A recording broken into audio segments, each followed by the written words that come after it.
treat your peace like money, like you're a bank of peace. You can run out.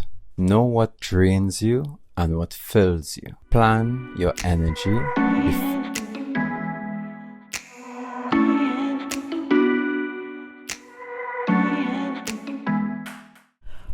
Welcome back to pill0talk, my darlings, where we unpack life's quiet struggles and the weight we often carry in silence. I'm Liz, and today we are talking about something that hits very deep. What does peace look like when you're carrying the weight of everyone else's expectations? You know, that person who is always, sure, no problem, yes, I'll do it. We have to always be considerate, you know. Think of those people as well. Hi friends, and I'm Alex. Let's start with a story. A friend of mine, I'll call her Maya, was always the go-to person in our family. At work, at everywhere. She was the one everyone leaned on for advice, for help, for approval, for support, for sponsorship, everything. She thought peace meant doing everything perfectly. One night, she sat alone in a car after work, exhausted and crying, realizing she didn't even know what peace felt like for herself. That's the moment she began to notice maybe some of the weight she has been carrying wasn't hers to bear at all. Wow. Maya's story reminds me of many people I know. And some people, when they're burnt out, they will talk about it, and that's when they'll actually get help. But I know there are still many people who feel that burden, feel that heaviness from their family, from their co-workers, from even their friends. They still do not say anything. I don't know why people are afraid to ask for help. Do you know? The fear itself, afraid to ask people for help, is being afraid of what people would think when you ask them for help. I think that's the fear. Wow. But this story you just said about your friend Maya, it reminds me of a quote from Eleanor Roosevelt. You wouldn't worry so much about what others think of you if you realize how seldom they do. Oh, wow. It's a little punch to the heart, isn't it? But it is true. So much of our exhaustion comes from bending to fit expectations that aren't really ours. I'm sure some people are stuck on that quote from Eleanor. You won't worry so much about what others think of you if you realize how seldom they do. In other words, my interpretation of it is, when you realize that people don't really think about you, they only think about what you can give them or do for them, but they don't really have consideration for you, the person, you, the individual, you, the beautiful soul, then you would stop worrying about what they think. So think about that. All this time we try so hard. Oh my gosh, my friends are not going to like me if I say this comment. My friends are not going to approve if I wear this. Do they really think about you? Are they really your friends that would come to you in the middle of the night if you call them? You know, there are little tests that society does to see who your true friends are. You can take a little page out of that book. Even scripture speaks to this. In Matthew 11 verse 28 it says, "Come to me, all you who are weary and burdened, and I will give you rest." And again, this is our Father, the creator of it all, telling us, come to him. And he does not mean come to him after you carry the world perfectly. He says to come and bring your burdens to him. So all this time we're fighting to please other people, to please the world, to have this perfect disposition look, but we are drowning inside. And Jesus does not even want that perfect disposition. Jesus just wants your heart, the unconditional love you have for him, your natural way, who you are. And there's a Bible story that illustrates this perfectly. The story of Martha and Mary. This is Luke 10, verse 38 to 42. When Jesus visited the home of the two sisters, Mary and Martha, each one of them responded to his presence in a very different way. Martha did what most of us would probably do when an important person walks into our home. Rush around, trying to make everything perfect, cooking, cleaning, serving, preparing. She was busy, stressed, and determined to meet every expectation as she believed the place had to be for her. Mary, on the other hand, did something that shocked everyone in the room. She stopped everything and sat at Jesus' feet. She wasn't helping, she wasn't serving, she wasn't being productive. She was simply being present. And while Martha was running around and overwhelmed, she finally snapped and said, "Lord, don't you care that my sister has left me to do all the work? Tell her to help me." But Jesus responded gently, "Martha, Martha, you are worried and upset about many things, but only one thing is truly needed. And Mary has chosen what is better." In other words, Martha was doing all the things she thought were expected. Mary was doing the one thing that brought peace. Jesus wasn't scolding Martha for working. He was showing her and us that sometimes expectations drown out what actually matters. Sometimes peace isn't found in doing more, but in choosing to slow down, be still, and reconnect to what is important. Because every time you're in that situation, you're overwhelmed and frustrated in doing so much in the expectations for others. Most times creates that extra stress upon yourself. Take that moment to sit down, slow down, be still, reconnect to what's most important. Yes. That story is a reminder to us. Sometimes peace isn't found in doing more. It's found in doing less. It's found in choosing presence over pressure.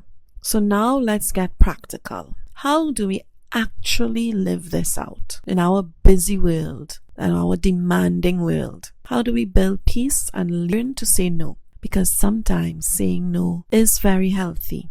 But so many of us are afraid to say no to people that we love.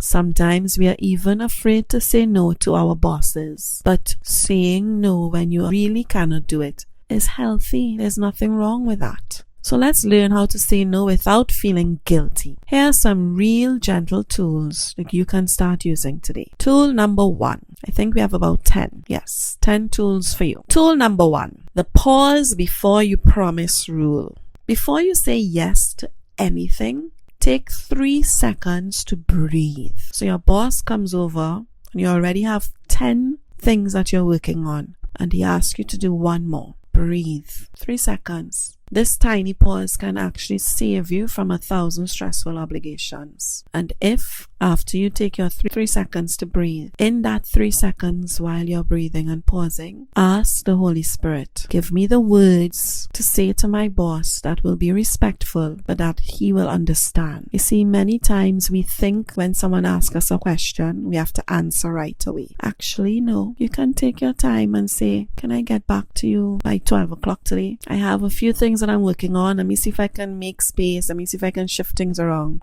You do not have to answer right away. Rule number 2. The 1 yes equals 1 no principle. Every time you say yes, give time, take energy and peace from somewhere else. So every time you say yes, think about it. I just reached home from work. I am exhausted. I am tired. My mother asked me to go to the grocery. Think. I'm going to say yes to my mother, but then what am I saying no to? I'm saying no to a bedtime story with my daughter. I'm saying no to helping my son with a homework question. I'm saying no to breathing and decompressing from my stressful day. So 1 yes equals 1 no. And we do live, that's how our life is balanced. You give and you take. So every time you give, a lot is being taken. You may not realize what's being taken. but things are being taken every time you say yes to something outside of your family, outside of your home life. You're taking from your family and you're taking from your home life. Something has to be balanced. So think about it. If I say yes to this, what am I saying no to? Tool number 3, the is this mine? Check. Before carrying a burden, ask, is this my responsibility or someone else's expectation? Am I doing this for expectation, or am I doing it because it is my duty and my responsibility? And when you start asking yourself that, you would realize how many tasks we do daily that are only for expectations. And if it's not yours, if it's not your responsibility, and it's not your duty, start teaching yourself to put it down, to say no. And sometimes your no could be no for today. We can try that tomorrow, but no for today. Tool number 4, tiny boundaries. You don't need to flip your life upside down. Start small. No, not today. I'll get back to you tomorrow. I'm unavailable right now. These tiny boundaries add up to huge peace. And when we have peace, when we are comfortable in our own skin, we can work better and be more efficient for everyone else around us. Tool number 5, our daily peace checking. At the end of your day, reflect on 4 things. What drained me today? What gave me peace? Where did I say yes when I wanted to say no? What boundary can I try tomorrow? Reflection turns chaos into clarity. So those could be 4 journal questions you have every day. Another one is the delayed decision tool. You are allowed to say, I need time to think about it. This protects you from that guilt-based decisions that may automatically come to you. And it gives you time to reflect and see if you want to say yes, if you can say yes, if it's a task that you can actually complete, or if it's a task that's going to take you away from something that you want to complete. So take that time. You need time to think about it. It protects you from that guilt-based decision. Another exercise is the permission slip exercise. Write down, I give myself permission to rest. I give myself permission to say no. I give myself permission to disappoint others, to honor myself. You need to put yourself first. Saying yes to everyone can be the death of you. Trust me. Sometimes your peace needs your own signature first. That is the permission slip exercise. Another one is the capacity check. Before helping someone, ask yourself, do I have the mental, the emotional, or the physical capacity right now? If the answer is no, then the answer is no. You can't say yes if you don't have the capacity to complete the task. Injustice to yourself. Another one is a peace budget. Treat your peace like money, like you're a bank of peace. You can run out. Know what drains you and what fills you. Plan your energy before the day steals it. Whatever the task is, it may drain you out of peace. Then you must have a task that fills you back up. You need a peace budget and it must be balanced. Anytime it isn't balanced, then when you break the bank, it means it breaks your peace. You don't want to lose your peace. Another one is the soft no versus the firm no. Teach your spirit both. For example, a soft no. Not today, maybe another time. A firm no. I'm not able to commit to that. No explanation needed. Need to know when to use both of them and depending on which situation it is. If there's a situation that you want to say no, but the person that you're going to say no to don't usually or wouldn't accept a no, then all the soft no's not going to make any sense. Every time you say not today, maybe another time, They're constantly going to come checking you when you don't want to do it at all. That's where you want to put a firm no. I'm not able to commit to that. I can't do that. Full stop. No explanation needed. Make the point, drive the point home. Know when to use a soft no, know when to use a firm no. And you know, that reminds me of something I experienced when I was working in my 20s. So, you know, when you're in your 20s, you're young, and many bosses think that they can take advantage of you because you're young and you're new to the company and you're new to the business. But I was always a person who was strong-headed because of the upbringing I have had. And there's a saying that I was brought up on. Never hang your hat where your hand cannot reach. In other words, do not say yes if you know you cannot complete it. And so when I first joined this company, I was a new mother. I just had my baby, so she was probably about 3 months old, if so much. And my job is very demanding, you know. It's a lot of hands-on, a lot of activities that we have to do and we have to be involved in. And I remembered there was this day, it was just before Carnival. And so a few of us stayed back in work very, very late, finishing up a project for the next day. And just as I was about to leave, minutes to 6 in the night, mind you, my work always finishes at 3, but I'm there still minutes to 6. My boss came and was like, can you do so? Now remember, I just said this project was for the next day. So I said, no, I cannot. Now, I wish I could show you. I wish I had a picture of her facial reaction when I said no. Because apparently, before I said no, nobody ever said no to her. And so when I said no, the expression I received was not a very nice one. And this is my boss. But again, like I said, I'm very strong-headed. So one of my coworkers, she was like, I can't believe you just told her no. And I am so oblivious because I'm thinking, but I was raised, if I cannot do it, why would I say yes? And would you believe that was such a huge thing? It almost felt like if I disrespected the person, but I knew I would not have gotten the task done.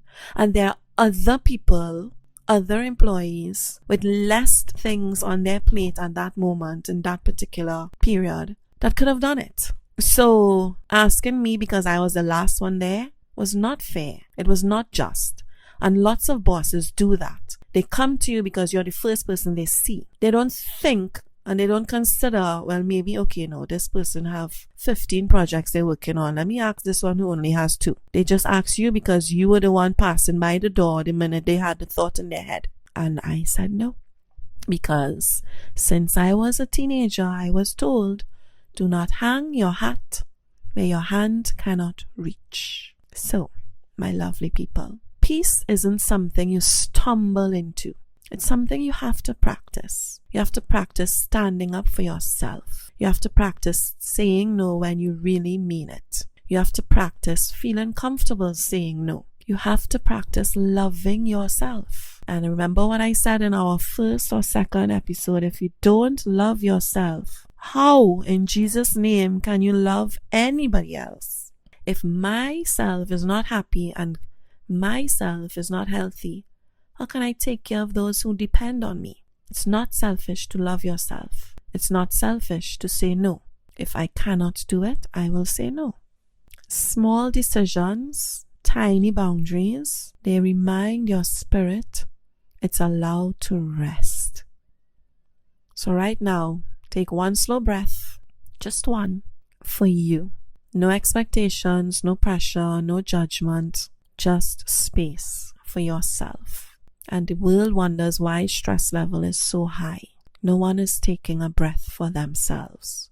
Everyone is afraid to tell other people no. That is what peace is like. Agreed. So guys, thank you again for joining us on pill0talk. Remember, you don't earn peace by doing more. You experience peace by carrying less. Join us again next time as we unpack life's quiet struggles, one honest conversation at a time. Take care, guys. Bye. Bye.